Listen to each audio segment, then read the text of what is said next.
نبی کریم صلی اللہ علیہ وسلم فرمائل اللہ جل شانہ دی تباہ و برباد کی، اللہ دی ہلاک کی، اللہ دی ذلیل و رسوا کی هغه انسان. کم انسان یا رسول اللہ؟ درې پیری خیری فرمایلی نبی کریم صلی اللہ علیہ وسلم. تپوس کو یا رسول اللہ کم انسان؟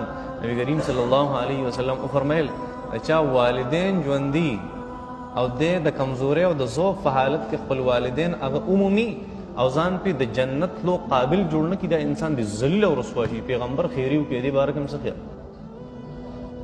ایو ځل نبی کریم صلی الله علیه وسلم او تاسو بار بار اوریدلی پر رمضان کې اور نبی علیہ السلام په منبر چې خطو او امین بار بار وی. صحابه تاسو کې یا رسول الله امین خلق دعا نه پسو یا رسول الله تا ولي وی. نبی علیہ السلام فرمایل جبرئیل خیریو کې درې قسمه خیری کړي، یو خیره پکې دا کړي وا چې الله دې ذلیل او رسوا کې هغه انسان چې مور او پلار هغه بډاګانی او د هغې د وجې نه خپل ځان جنت ته ونه رسېدی ذلیل او رسوا شي.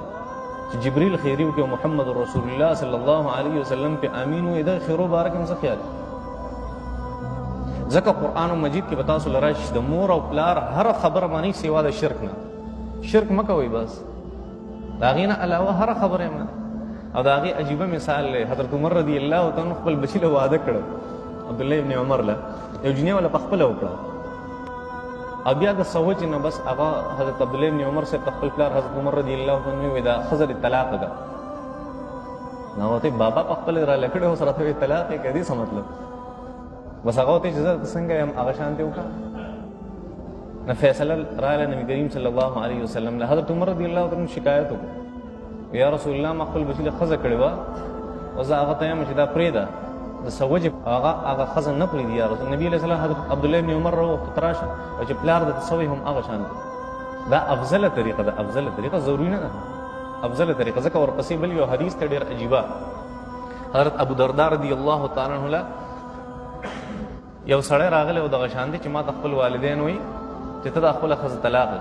ابو الدرداء رضی خپل پلار راته وایي چې د خپله ښځه طلاق کړه. حضرت ابو الدرداء رضی الله تعالی عنه فرمایل چې زه تا ته دام نشم ویلی چې د والدینو نافرماني وکړه، خو دام درته نشم ویلی چې خپله ښځه طلاق کړه. دا راته زه نشم ویلی دا دواړه. خو صرف یو حدیث ته وایم چې نبي کریم صلی الله علیه وسلم وفرمیل چې پلار د جنت بیسک دروازه ده.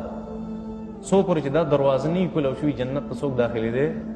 نبی کریم صلی الله علیه وسلم وفرمیل رضا الرب فی رضا الوالد وسخط الرب فی سخط الوالد. پلار هغه رضا الله جل شانه رضا، پلار غصه الله جل شانه غصه. دا نبی کریم صلی الله علیه وسلم فرمایي. دا څه خوونه نبی کریم صلی الله علیه وسلم هغه موږ ته عجیبه ده، عجیبه انسانیت خی الله جل شانه. دا ولې الله جل شانه په خپل حق پسې فوراً د والدینو حق ذکر کوي؟